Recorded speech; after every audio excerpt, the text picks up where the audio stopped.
My name is Oyeleke Olanrewaju Benjamin. I'm a child of God. I'm a missionary, evangelist, and discipler.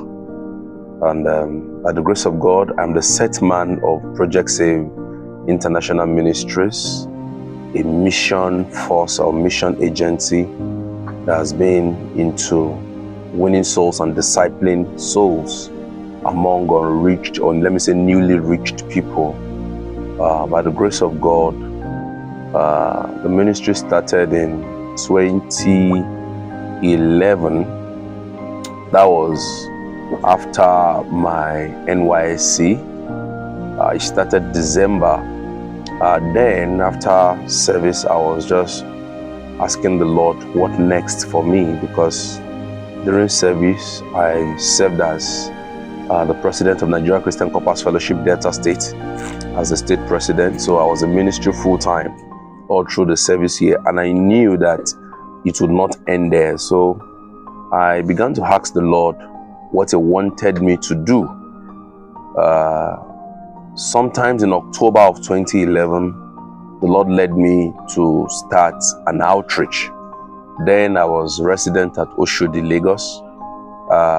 Before then, I've always been doing evangelism, preaching around the streets in Oshodi, preaching to area boys and street people. But as the Lord would have it, the instruction I received that particular time was to go out and reach out to the street guys. So December of 2011, that was our first outreach, December 9 to be precise. We organized a street outreach in form of a football competition. That was how we started. The area boys came to the field of play with their Indian hemp, cigarette, alcohol. Then we organized the competition in such a way that during the halftime, somebody will preach, because if you preach before, they may not listen, and if you preach after, they will all be gone. So in between, that was when the message featured. It was meant to be a 4-day program, but we could not continue after the second day because there was bloodshed. A fight erupted, and there was blood everywhere. But to the glory of God, one person gave his life to Christ. I call him an area boy apprentice, and that was how we started 2011.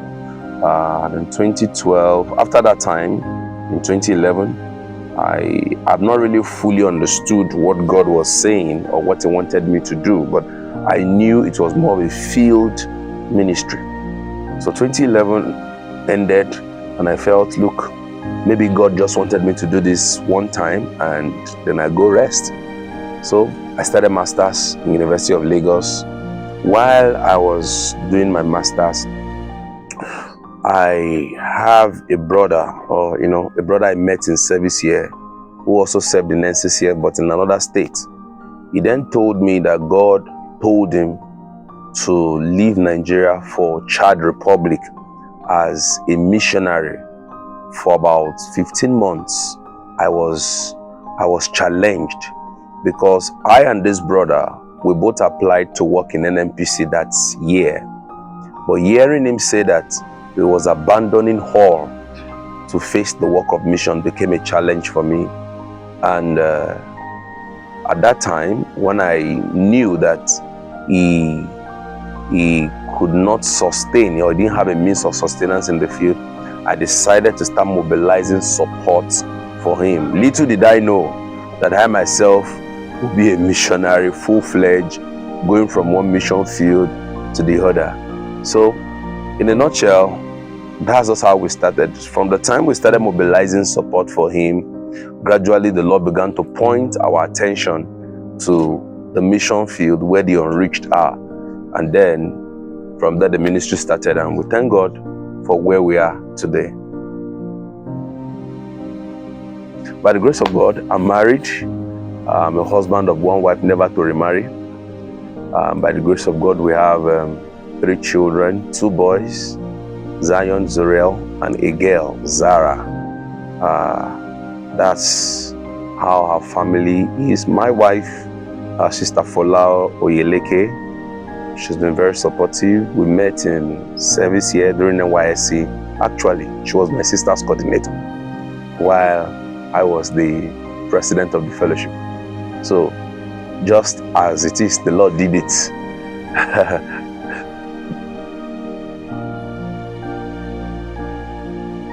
Okay, challenges on the mission field.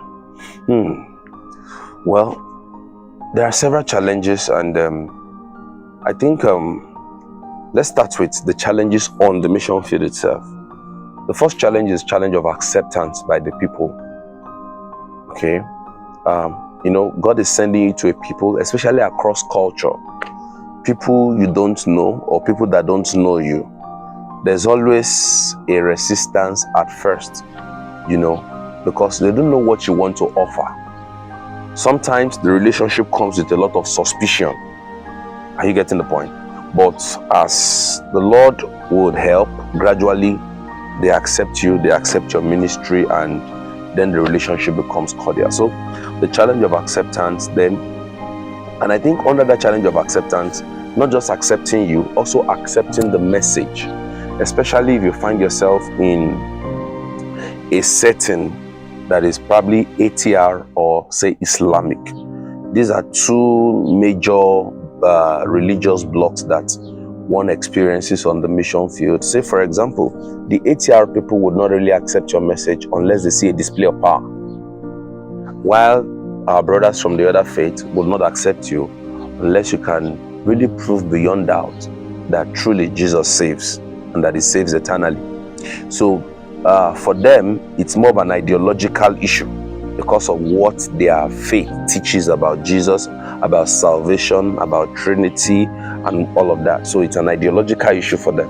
For that of the ATR people, it's more of a spiritual issue, because what really convinces people with ATR background more is when they see the power of God at work. So I think acceptance on the mission field, that's the basic and major challenge. And I think it's also the challenge most missionaries face whenever they cross from one culture to the other.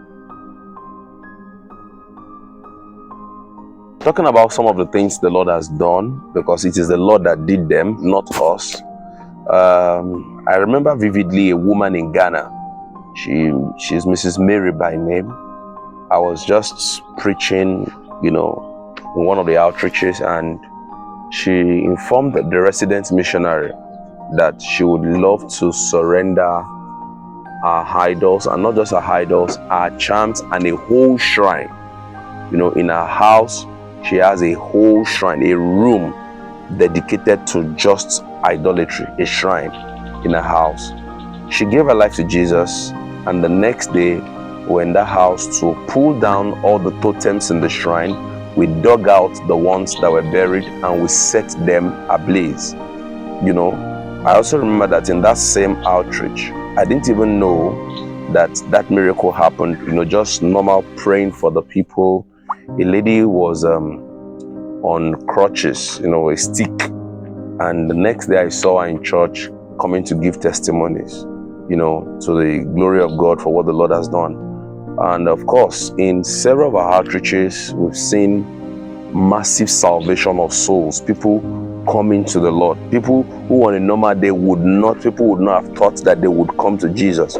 That's the greatest testimony, actually, the testimony of salvation. And that's the greatest exploit. We've seen that happen severally in most of our outreaches. So these are some of the exploits I think the Lord has actually done. And he's done much more than I can even tell you now, just that I'm a bit conservative about saying what happened and what happened here and there, because I'm just trusting God that he will do more. So he's the one doing it, not really me. So we give God all the glory for what he has helped us to achieve so far, and we're trusting God for more in the coming years. By the grace of God, we have a network of missionaries we work with across. In Nigeria, we have missionaries we work with in Ogun State, around the Egba-Owo axis. We have missionaries around Ipokia, that's the border local government, or the local government at the border between Nigeria and Benin Republic. By the grace of God, we also have a network and tentacle spread into Benin Republic, Togo, Ghana, Senegal, Ivory Coast, and Tanzania and Malawi. These are places we have labored so far. Back home in Nigeria, yes, Ogun State, Lagos State, Niger State, Kebbi State, some time ago, Taraba, and we're trusting God that very soon we'll still penetrate some places, even in the south of Nigeria. So this is how far the Lord has actually helped us. All right. Yes, we have several projects scattered across our mission fields. But let me start with our office building project. By the grace of God, we have a building project going on in Tigboilu, Ogun State.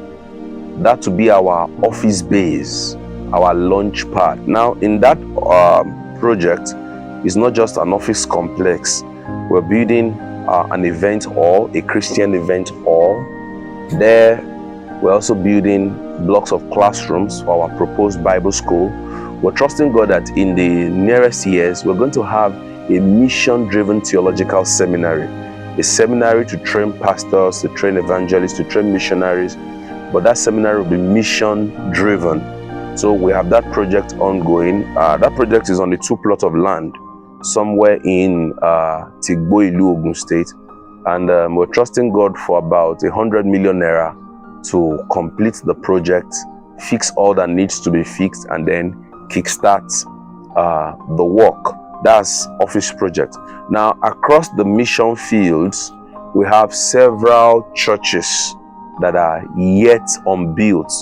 In some of our mission fields, you get there, they are just using tents, like roof and just wooden stand and more like a bacha, that we have that somewhere in Egon Romi.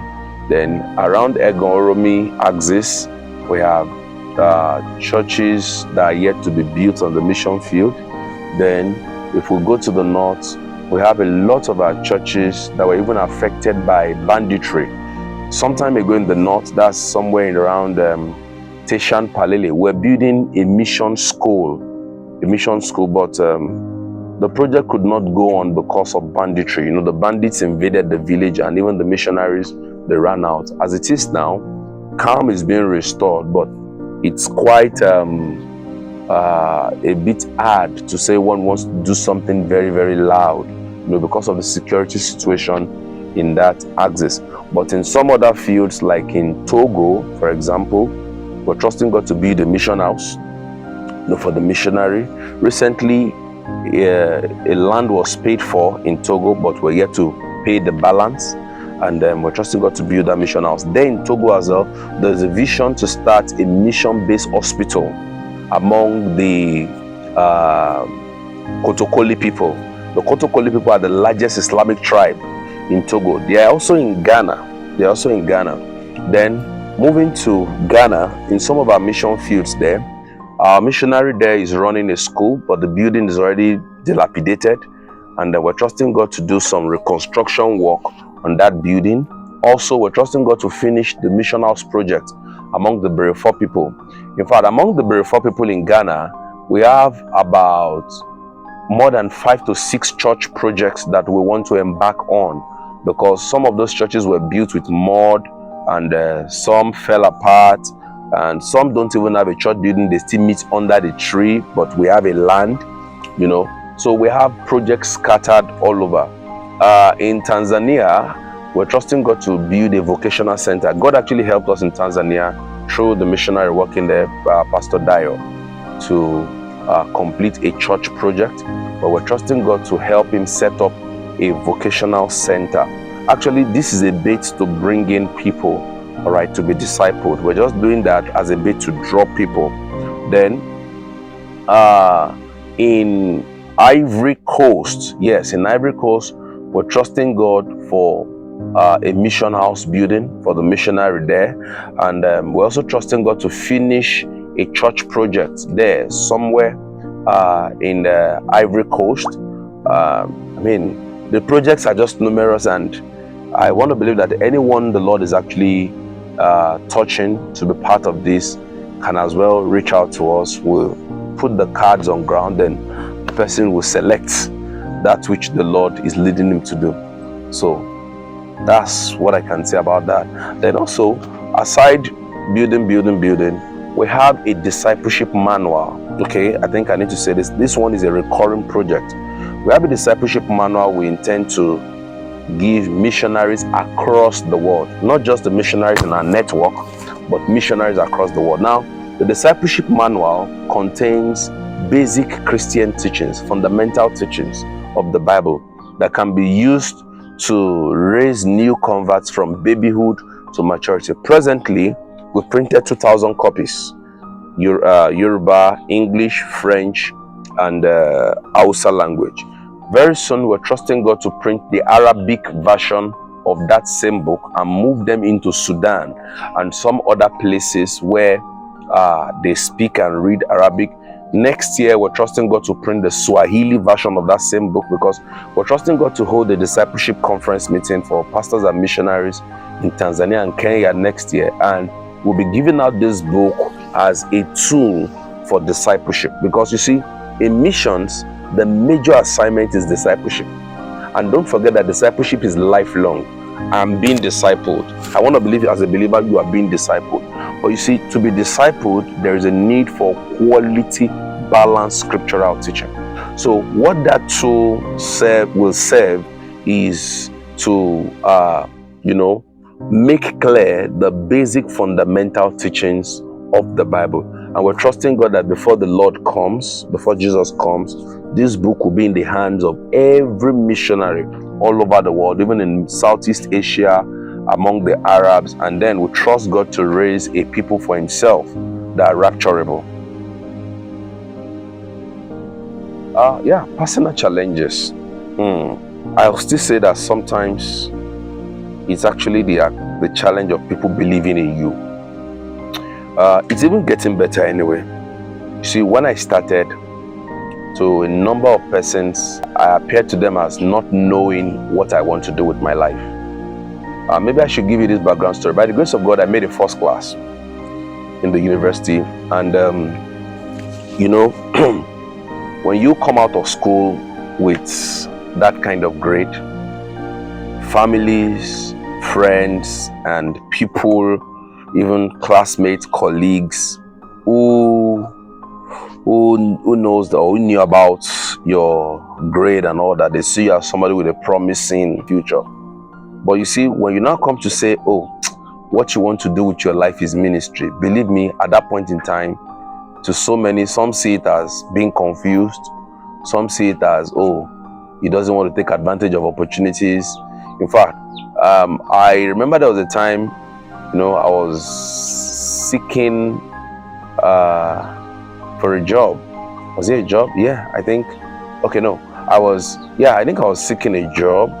And then I remember I was doing my master's and I was in the laboratory with one of my supervisors. And he told me, Lanre, look, just this thing you are doing, just go and face your ministry. Sometimes the places where we get, should I say, confirmation and validation from are unexpected places. But you see, sometimes from friends, sometimes from families and colleagues, I know that even when they don't say it, one appear like one that doesn't know what he or she is doing. I will not forget the several times people have told me to leave Nigeria. Come on, just leave Nigeria, come over to the US or go to the UK or go to Canada. And when you insist that, look, I'm staying back in this country because the Lord has not told me to move, the Lord wants me to stay here because of ministry, one appears like, a confused person. So that challenge of people believing in you, it's a very big, and this a counsel maybe to someone watching me. The truth is, you don't really need people to believe in you. You only need to know what God has told you to do, and then you keep at it. It's just a matter of time. God has a way of, using our lives to make a statement that, look, I sent him. And you see, till the day we will see Jesus, not everyone will still believe in us. So we shouldn't live our life even trying to make people believing in us. We should just live our life fulfilling the purpose of God for our life. So that has been one of the major challenges. Sometimes, yes, I would say the human aspect of us who sees other colleagues and friends maybe that have made it, most times we use this idea of making it, we judge this thing from, let's say, the physical. You see a friend who has built his house, who is riding an exotic car, and Satan comes whispering to you. That's what should have been like if you had not obeyed the call to ministry. But you see, anyone who will go find this assignment must be blind and must be deaf to certain things. So, well, sometimes that comes as a challenge where you begin to look down on yourself. But again, we are not worth material things.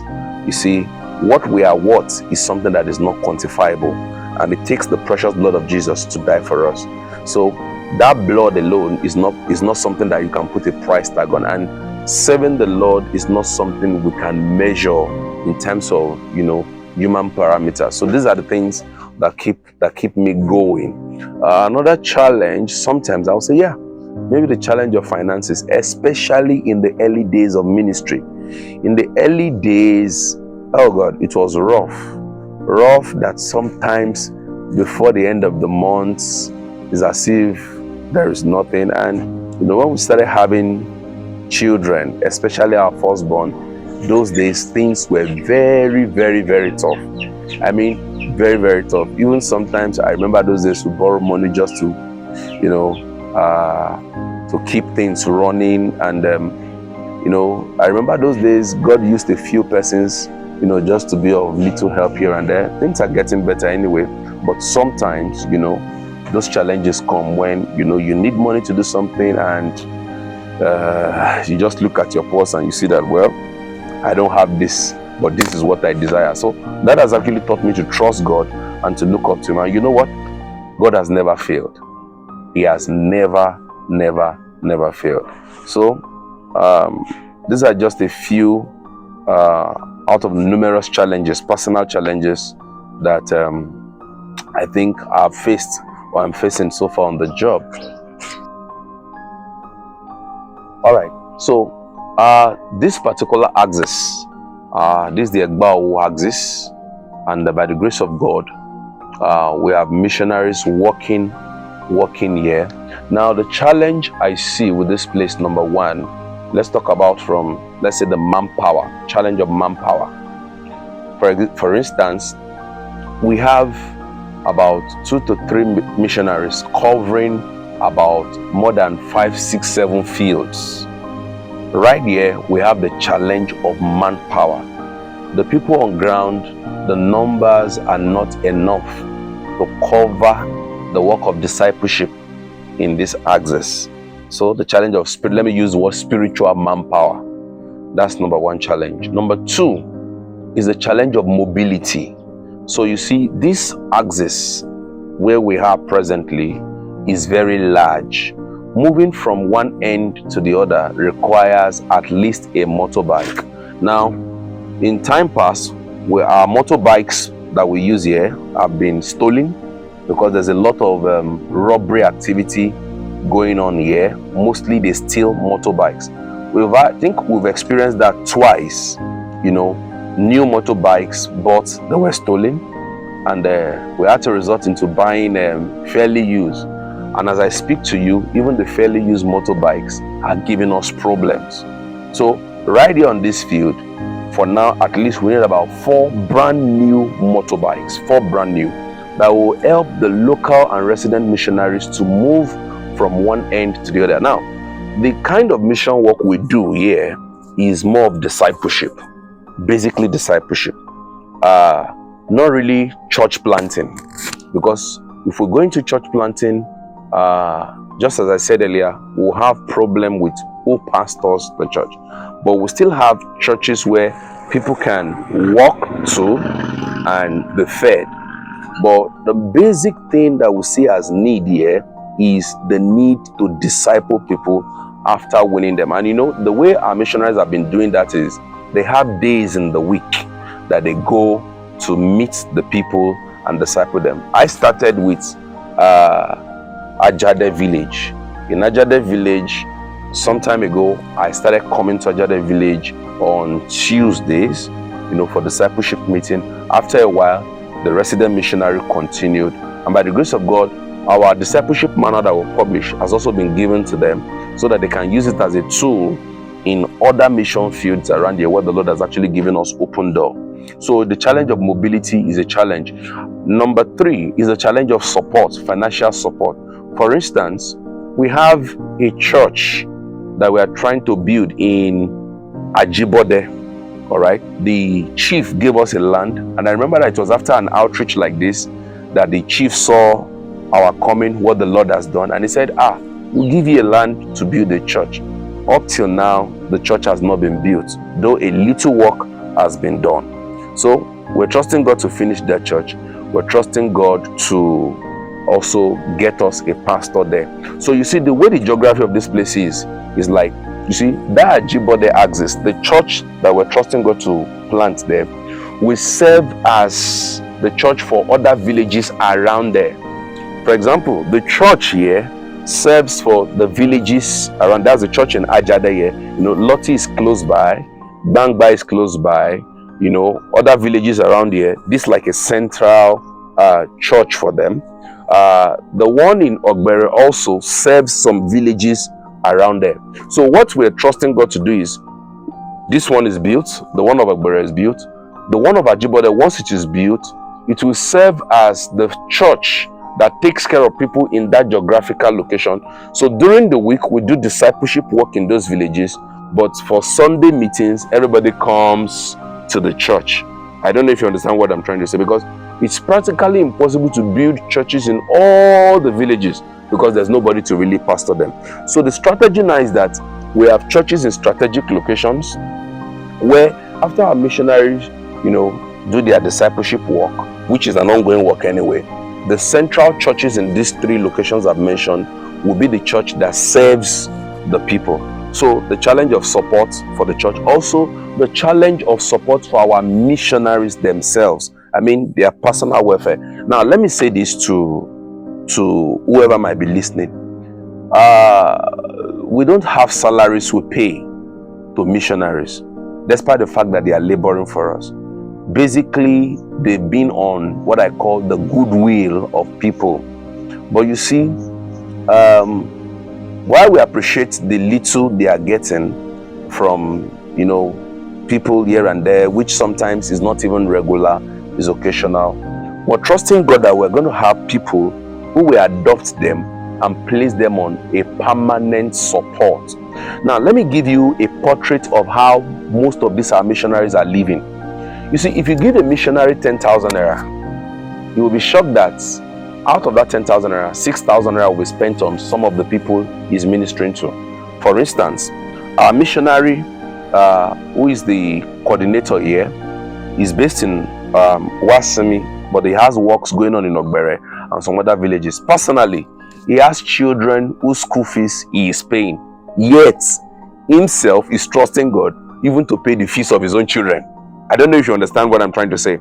Sometimes what you give to him as gift is not just for his family alone, it is shared among the brethren. Because you're dealing with people who are just coming to the Lord. If they tell you they are hungry and they see you eating and you tell them you're not going to give them, you lose them. When you give a missionary, I'm talking about our missionary, which I've also seen in other missionaries, because you see, the spirit of missions is the spirit of giving. Actually, when you give them a little money, most times there are people waiting to collect it. Don't forget, these people are ministering to poor people, and Jesus loves poor people, and we cannot afford to leave them poor as the Lord blesses us. So it's more like when we support our mission or a missionary, or when you support a missionary, you're supporting the community around him, the body of believers he has raised over time. So I ask people, how much do you think will be enough for a missionary?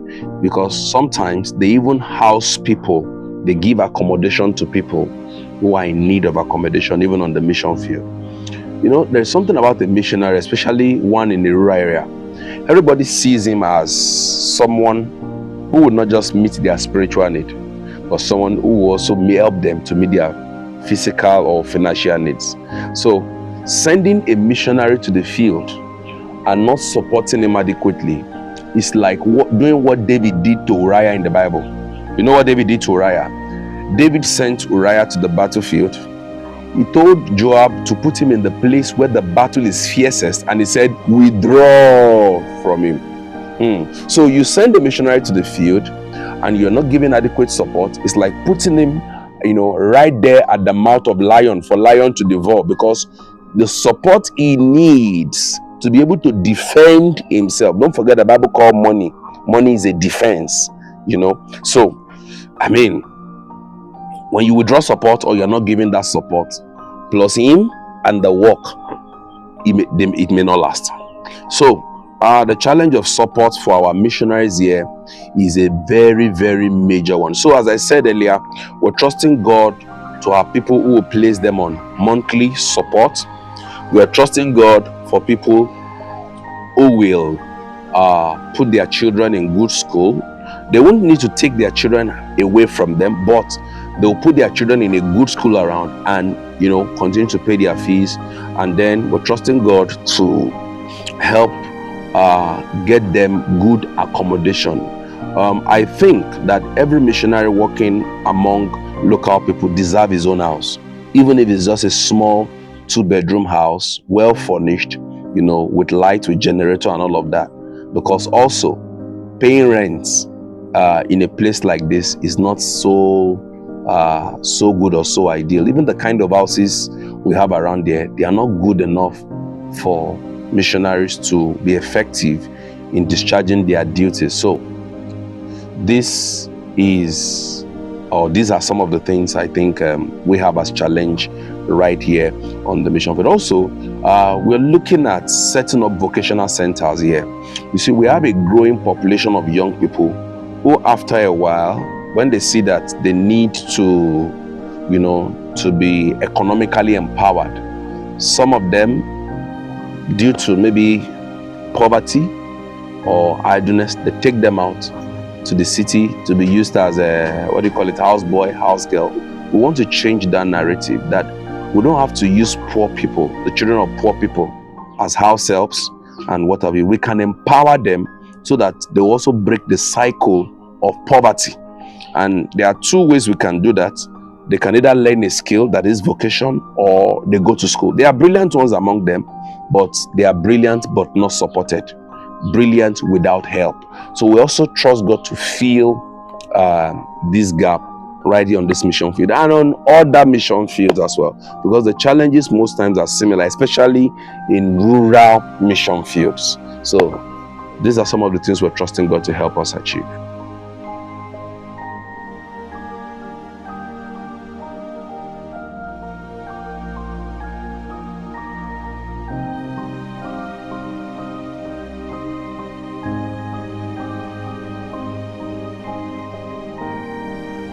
Matthew 28, if you read from verse 18, 19 to 20, those are the verses we call the Great Commission verses, when the Lord told us to go, to all the nations, baptizing the people in the name of the Father, of the Son, of the Holy Ghost, and teaching them to obey every commandment that He has given in His Word.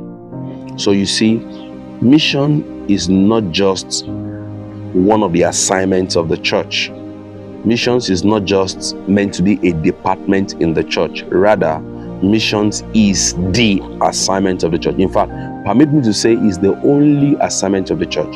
I want to encourage every believer to start living what I call a missiocentric life. That is a life where missions is at the center of all we do. I tell people, living as a missionary actually does not mean you just have to leave where you are, leave your place, then come into one bush like some of us. Well, while I understand that some of us, this is what we are called to do. But do you know you can be in the city and you'll be living a life that is mission-centered, a life that contributes to the overall plan and purpose of God, which is to redeem mankind. You can be a professor in the university and your life is missiocentric. You can be a doctor and your life is missiocentric. You can be a lawyer, you can be a teacher, you can be a musician, gospel musician. You can be whatever it is the Lord has actually destined you to be and still be missiocentric. I'm trusting the Lord that we'll start having mission-minded believers, mission-driven churches, mission-driven Bible colleges, mission-driven youths that would actually be ready to go all out for Jesus. People that will even use their professional platforms, to reach the unreached. People that would not think about the cost, who will be ready to spend and be spent for the Lord on the field of souls. That's what I mean by living a missiocentric life. And I trust the Lord that with this little that I've actually said, God himself will begin to stir your heart towards this in the mighty name of Jesus.